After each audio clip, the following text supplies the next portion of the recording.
Hi, on this video you will find my G321 evaluation of my music magazine, and this is about the technologies I've used while constructing my magazine. The first thing I used was Prezi for my research and planning for my institutions and my risk assessments.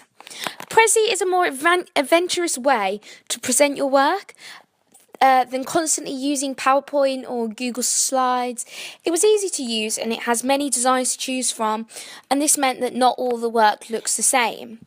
They also have like a theatre design, which you can see on my institution's research, and this obviously fit perfectly with my magazine genre of musical theatre, and it saves everything as you go. While you use Prezi, everything is saved, everything you do is saved automatically straight away. So that's a really good advantage of it. Disadvantages of Prezi are that if you can only choose like the specific themes. You can design your own one, but it's quite advanced to use and it's quite hard to do all the transitions between all the slides. So that's quite difficult. You are quite restricted to that unless you're really good at using it and you're really familiar with it. And it also relies on the internet, which at BOA, my institution, you can't always be reliant on. It's not always working.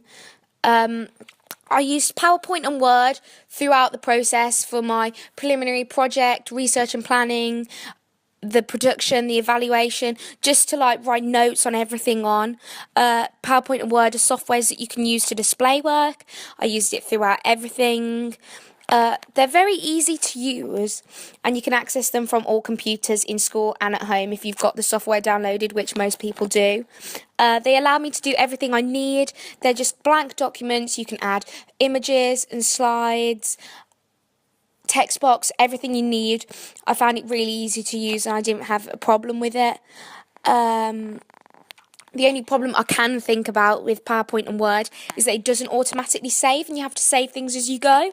So if you forget to save and the work crashes, you might lose quite a bit of work. So that is probably one disadvantage I found of using PowerPoint and Word, and that's something that happens on those, but it doesn't happen on Prezi or Powtoon. They save automatically for you. Some of the online softwares I used were Google Drive. It's like an online cloud storage and it holds all your work together. I used it throughout to hold images and documents, and I also used it to create a questionnaire for my market research for my magazine. Google Drive's really handy because you can access it from anywhere because it just relies on you having a web browser, Safari, Internet Explorer, Chrome, and it works on all of them. So you can access it anywhere, and it was really, really excellent for me to create and send out the magazine online. It's really easy to do, and you just have to copy the link, put it on Facebook, and it collates all the results for you into a spreadsheet, and then literally by the click of a button it generates a graph of all your market research results for each question, literally in the click of a button. So it's really effective in that retrospect as well. The only disadvantage I can think of is that this relies on the internet as well, so you have to save it, but it does save as you go along, and it's also got an incredibly large gigabyte of storage. I've got loads of stuff on there. I've got all my images from my magazine, documents for home, for school, for the magazine, for everything on there, and I still haven't reached the full capacity on it, which I think is really, really good. Powtoon is another online storage I used, software, for the research and planning stages. Powtoon's an online software that I used to display my results for my magazine research questionnaire. I liked Prezi. It's a more adventurous way to present your work. It has a lot of new and innovative tools. There's got loads of fonts to choose from, transitions, effects and themes, but there were quite a lot of disadvantages to Powtoon that me and all my peers actually could probably say we found to it.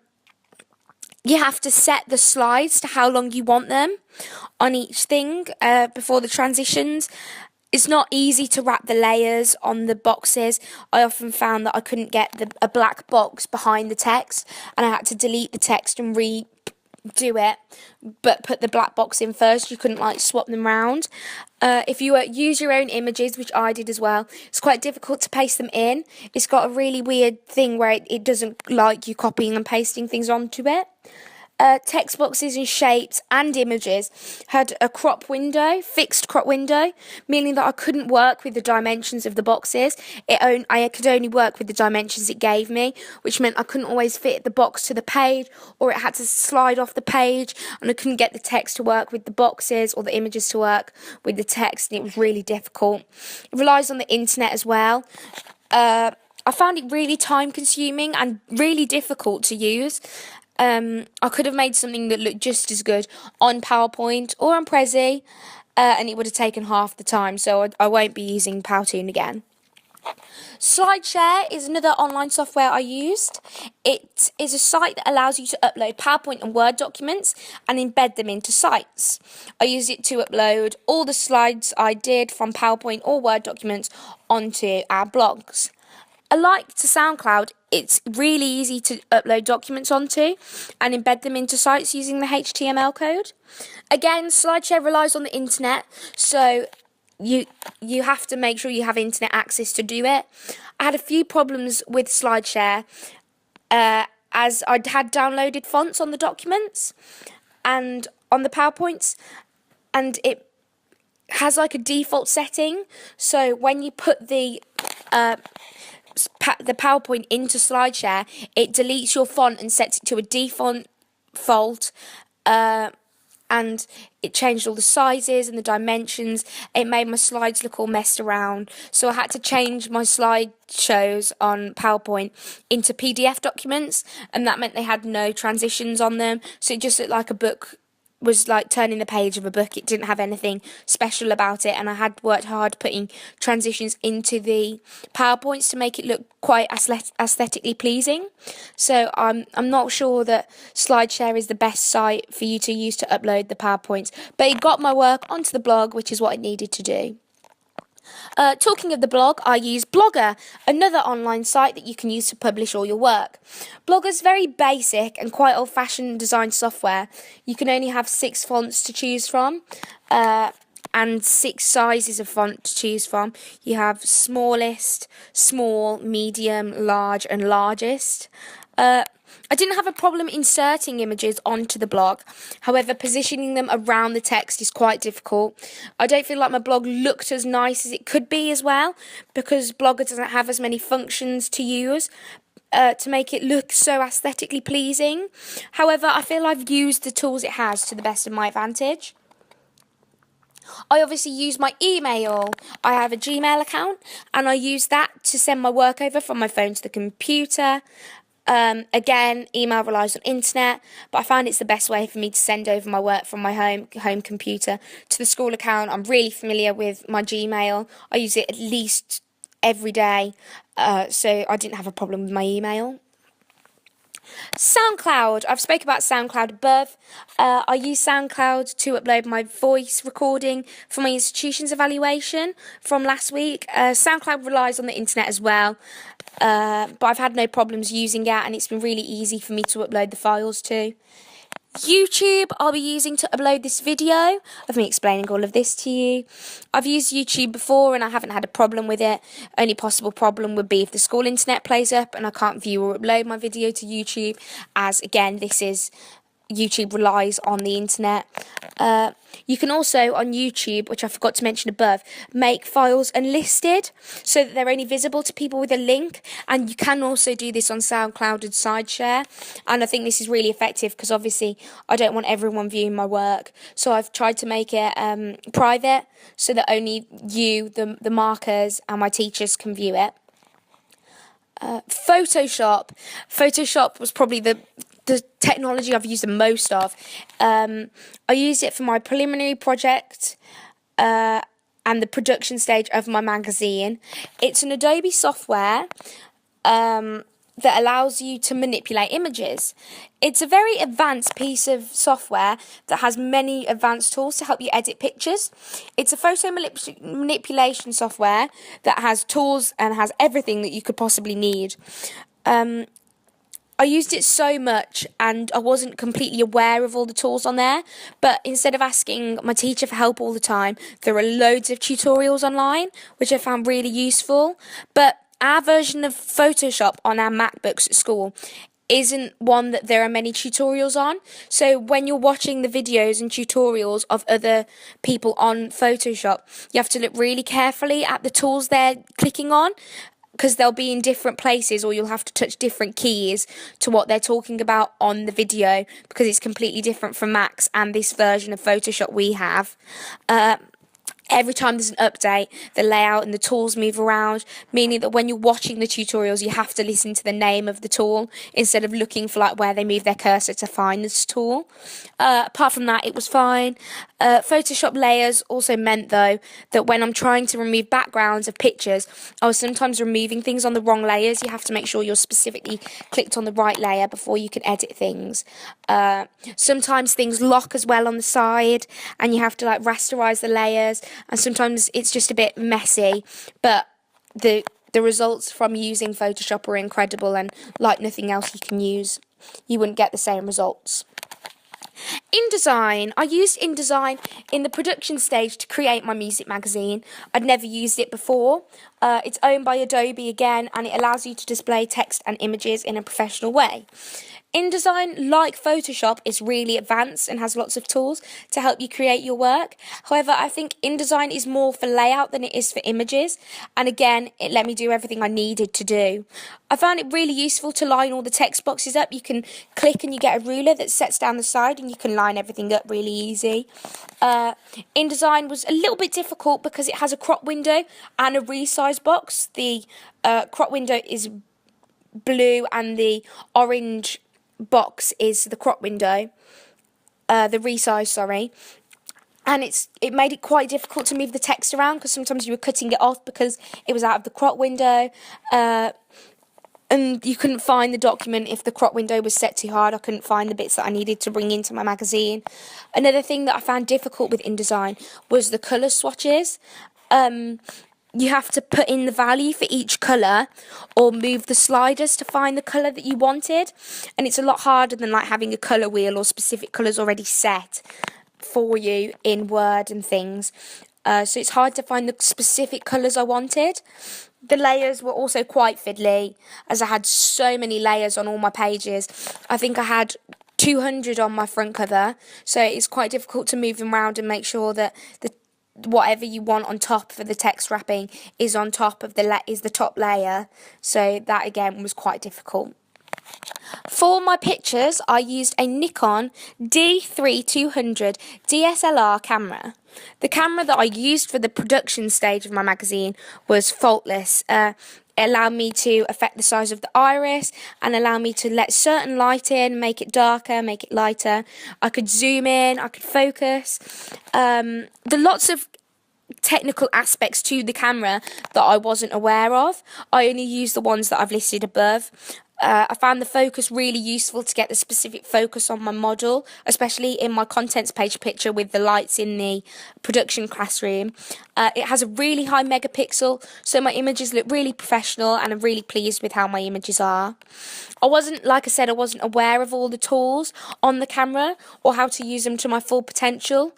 I'll make sure definitely that I'll research and experiment with the camera in the future, especially for when we're going to use it to create a music magazine. Although I wasn't 100% sure what I was doing, I don't think this shows in my images, and although it took several takes to get the images I used, especially the ones with the mirror pictures and the light bulbs, like I said before, on my contents page, I'm really pleased with all my images, and I think they look really professional, and this is down to the camera and Photoshop that they look so professional. I used my iPhone for the preliminary project to take the pictures for my student magazine. I used my iPhone camera to take the images. Obviously, the megapixel's not amazing, but it was good enough for my student magazine. I didn't use it for my music magazine because it wouldn't have been anywhere near strong enough. But I did use it for the secondary images on my music magazine. On my contents page, there's a spread down the bottom of images, and they're taken on my iPhone from when I've went to see shows or of programs from shows. I know all the tools on my phone, so I was allowed to use it to my full potential. I didn't find anything difficult when I was using it. Mac technologies. I used a Mac always when I was working at school, and I have my own Mac for when I'm working on my schoolwork at home. Because of this, I'm really familiar with all the tools, so it's useful for us to have them at school and for me to have one at home. The only problem that I can think of was when we were watching the tutorials for software such as Photoshop and InDesign. The keys and the buttons are different on Macs to where they are on laptops. Like, you have a command tool, which you don't usually have. The hashtag isn't on the keypad. There are lots of tools that you have to Google to find where to find them, so it can be a bit iffy in that retrospect. I used a 3-key lighting setup for my photo shoot. I had a backlight, a key light, and a fill light for the photography of my magazine. It allowed me to have a key light on my model, a backlight to create the shadows, and the fill light to help fill the hairline of my model. Using the 3-key lighting allowed me to have this key light on my model. The backlight helped create shadows, and the fill helped me fill the model's hair so that it wasn't cut out. I got to experiment with the lighting, and I did have a practice shoot as well. When we went in to take my shoot, it did still take a bit of messing around to see where I wanted things to be and what I wanted to do. And you can move the lights around to get your desired effect because they're freestanding. It took a lot of time experimenting because I didn't know what I was doing at first, but I feel like I'm a lot more familiar with it now, and I feel like I'd use it really well in the future if I needed to. I had some other limitations other than the things on the software while I was using things for my shoot. When I was in London to taking the pictures for my contents and my double page spread, it was an off-location shoot, so I couldn't use the 3-key lighting, and I couldn't do anything to make the lighting good. I just had to work with what I had and use the camera to my best advantage to get those shots. I've recorded a step-to-step guide of how to colour overlay logos. In the production classroom where I took the images for my contents page, I had to be really specific with the lighting and the angles. The image was taken with light bulbs around the outside of the mirrors, so I had to ensure all the lights were off apart from the bulbs on the mirrors. I had to watch that anything didn't reflect into the mirrors as well. With only those lights, I wasn't getting enough light on my model, so we brought the fill light in to help us with that. The mirrors also meant that I had to be really careful and really particular with the angles to check that there wasn't anything in the background or that I wasn't in the shot as well with the camera. To make sure I got all of this perfect, the first thing I did was turned all the lights off and just had the light bulb mirrors on.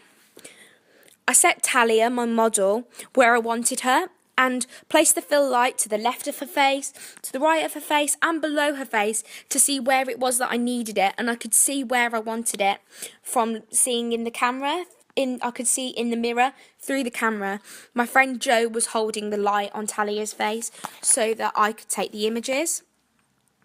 Once I had the lighting perfect, I chose the angle where I wanted to stand, and I checked that I wasn't in the mirror, no bags or rubbish were in the mirror, and nothing was on the shot apart from Talia.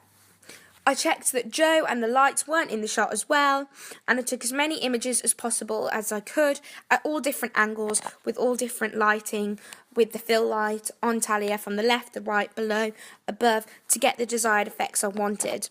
I got several appropriate shots that I'm really happy with. Well, I'll definitely use the 3-key lighting again, and I'll use the camera. I think that the camera had an excellent megapixel. The lighting looked excellent on my model and really made a sophisticated and appropriate picture.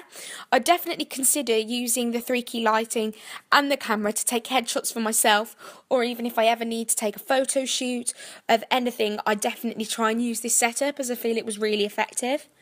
I'll obviously be using Photoshop again, to make posters and leaflets for my local amateur dramatic company, my summer schools I run, and to create things for schoolwork as well as my outside work. Here is a poster, an advert I've made for my summer school, and I made this using Photoshop last week. It's not finished, but I'm quite happy with how it looks.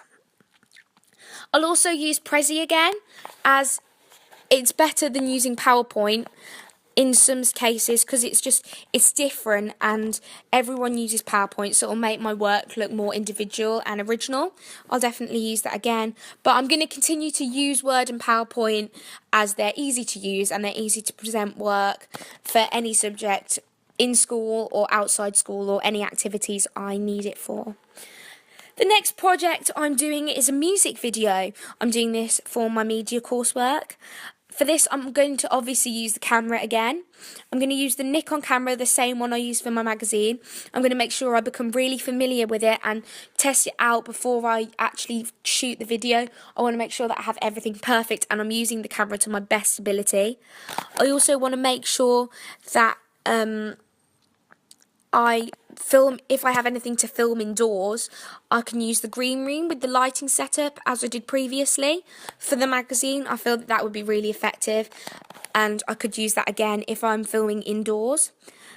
I'll also use Prezi, Word, PowerPoint and Google Drive to help me make the questionnaires, help present my research and my planning for this project. And I really look forward to using new technologies for this project as well as using ones I've already used and I'm familiar with. I love getting used to and getting to know new technologies that I can benefit from and that help me and my work look very professional and to a high standard. Thank you for listening.